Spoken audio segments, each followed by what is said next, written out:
আসসালামু আলাইকুম। আজ বানাবো কাঁঠালের পুডিং।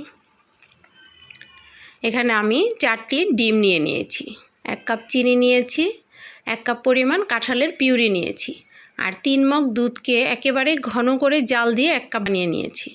এখন আমি একটা ব্লেন্ডার জারে ডিম ও চিনি দিয়ে দিলাম। কাঁঠালের পিউরিটাও এখানে দিয়ে দিচ্ছি।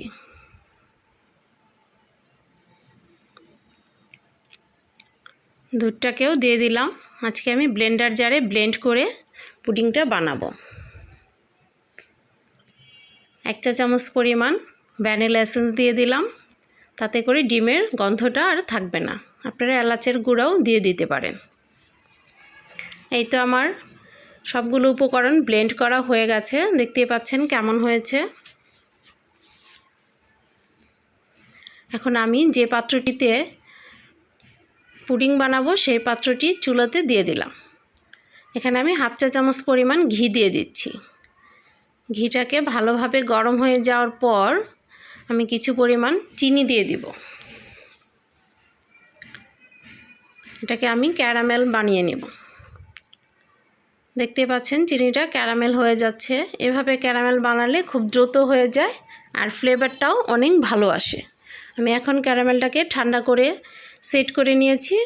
সবগুলো উপকরণ পাত্রে ঢেলে দিলাম।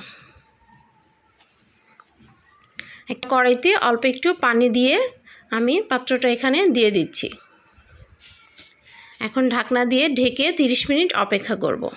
30 মিনিট পর এটাকে আমি নামিয়ে আনব। এই তো দেখতে পাচ্ছেন আমার পুডিংটা হয়ে গেছে। পুডিংটাকে আমি ঠান্ডা করে নিয়ে আসছি।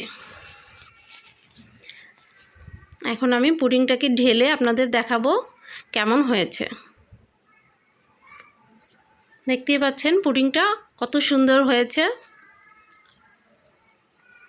এই তো হয়ে গেল আমার কাঁঠালের পুডিং। আমার রান্নাটি যদি ভালো লেগে থাকে অবশ্যই একটি লাইক দিয়ে দিবেন। আমার পেজ থেকে যারা দেখছেন তাকে লাইক ও ফলো দিয়ে পাশে থাকবেন। আর যারা ইউটিউব চ্যানেল থেকে দেখছেন তারা চ্যানেলটি সাবস্ক্রাইব করে পাশে থাকা বেল আইকনটি বাজিয়ে দিবেন। তাতে করে আমি ভিডিও দেওয়ার সাথে সাথে নোটিফিকেশন আকারে চলে যাবে। আর যারা অলরেডি সাবস্ক্রাইব করেছেন তাদেরকে জানাই অসংখ্য ধন্যবাদ।